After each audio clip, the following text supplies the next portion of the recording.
আসসালামু আলাইকুম ফ্রেন্ডস, সবাই কেমন আছো? দেখতে পাচ্ছ অসম্ভব সুন্দর একটা কাঁথার ডিজাইন তোমাদের মাঝে শেয়ার করতে চলে আসলাম। এ তো দেখো আমি আঁকিয়ে নিয়েছি। এরপর এভাবে তোমরা কাঁথাটা সম্পূর্ণটুকু আঁকিয়ে নেবে। 1 সেন্টিমিটার করে এরকম চার কোণা করে আঁকিয়ে নিবে। তারপর দেখো আমি কিভাবে সেলাইটা করছি। এতে দেখো কাঁথার কোনো একটা কর্নার থেকে এভাবে আমাকে সেলাইটা উঠিয়ে নিতে হবে। প্রথমে একটা লাইন একটু আসতে হবে, কোটটা আসতে হবে, তারপর সামনের দিকে নামতে হবে, তারপর আবার কর্নার দিকে 2টা কোট সেলাই করতে হবে। তো এভাবে করে তোমরা ফার্স্ট লাইনটা সম্পূর্ণ করে নেবে। তো দেখো আমি কিভাবে ফার্স্ট লাইনটা করছি। এভাবে করে তোমরা ফার্স্ট লাইনটা সেলাই করবে।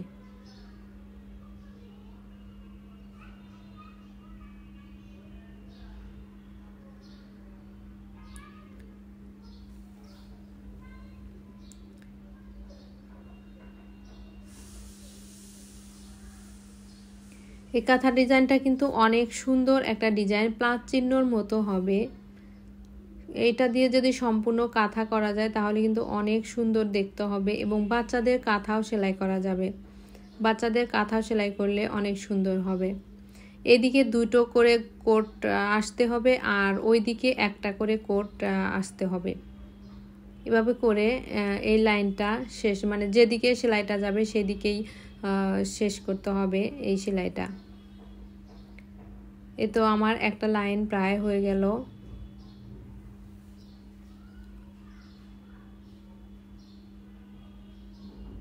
তো আমার এই লাইনটা শেষ। এরপর দেখো 2টো কোট বাদ দিয়ে, 2টো লাইন বাদ দিয়ে 3 নাম্বার লাইন থেকে আমাকে সেলাইটা করতে হবে, এবং এখানে আমাকে 2টা কোট সেলাই করে নিতে হবে। তারপর নিচের দিকে নামতে হবে।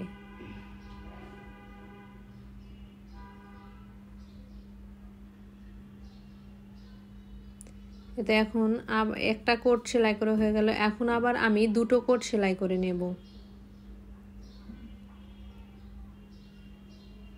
এরপর আবার আমি একটা কোট সেলাই করে নেব। তো এই লাইনটা সম্পূর্ণটুকু একই রকম এভাবে সম্পূর্ণটুকু সেলাই করে নিতে হবে।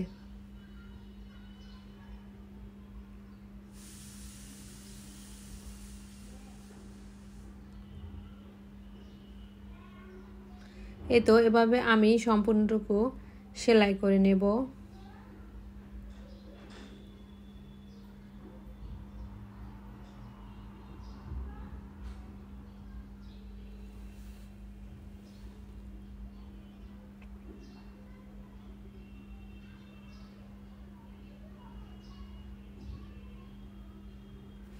তো দেখো আমার সম্পূর্ণটুকু সেলাই করা হয়ে গিয়েছে।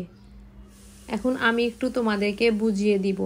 প্রথমে দেখো 2টা লাইন গ্যাপ দিয়ে তারপরের লাইনে সম্পূর্ণ লম্বা করে 2টা কোট সেলাই করতে হবে। তারপরে একটা লাইন বাদ দিয়ে তারপর পরের লাইনটা করতে হবে। তারপর আবার সেম ফার্স্টের মতো 2টা কোট বাদ দিয়ে 3 নাম্বার লাইন, তারপরে একটা লাইন বাদ দিয়ে 3 নাম্বারটাকে আবার সেলাই করতে হবে। এভাবে আমি সম্পূর্ণটুকু সেলাই করব।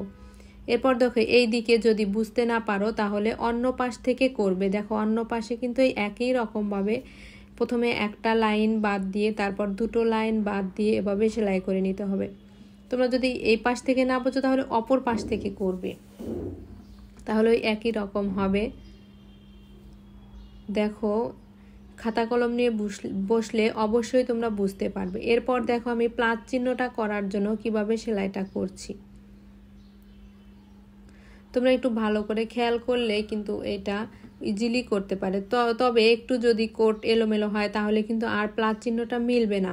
তাই একটু ভালো করে তোমরা খেয়াল করবে এবং স্কিপ না করে ভিডিওটা ভালোভাবে দেখবে। আমার চ্যানেলে অনেক সুন্দর সুন্দর ভিডিও আছে। যদি তোমাদের ভিডিওগুলো ভালো লাগে তাহলে লাইক কমেন্ট করবে, আর সাবস্ক্রাইব করতে ভুলবে না। অবশ্যই সাবস্ক্রাইব করে রাখবে পরবর্তীতে আরও সুন্দর সুন্দর ভিডিও পাওয়ার জন্য। এই তো দেখো আমার ফার্স্ট লাইনটা হয়ে গেল। এরপর দুটো লাইন বাদ দিয়ে 3 নাম্বার লাইনে আমি সেলাইটা করছি। দেখো আমি কিভাবে করছি, এভাবে তোমরা দেখলে ইজিলি বুঝতে পারবে, আমাকে বলতে হবে না।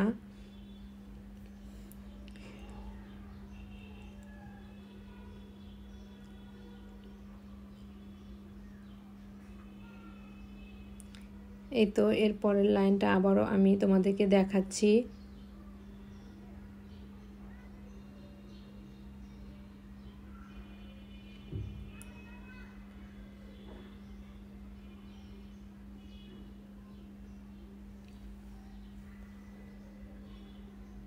অনেক সুন্দর কিন্তু কাঁথাগুলো, সম্পূর্ণ কাঁথা করলে অনেক সুন্দর হবে দেখতে।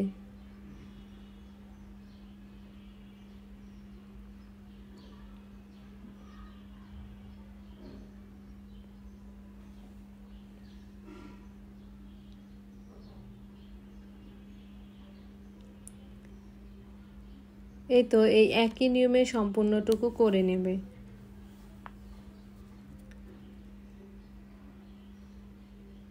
যদি তোমরা এই পার্ট থেকে করতে ভুলে যাও তাহলে পিছন দিক থেকে আবার গুনে গুনে তারপর করবে, তাহলে আর সমস্যা হবে না। আর যদি তোমরা ভালোভাবে বুঝতে না পারো তাহলে তোমরা আবার আমাকে কমেন্টে জানাবে, আমি খাতা কলম দিয়ে ভালো করে বোঝানোর চেষ্টা করব ইনশাআল্লাহ।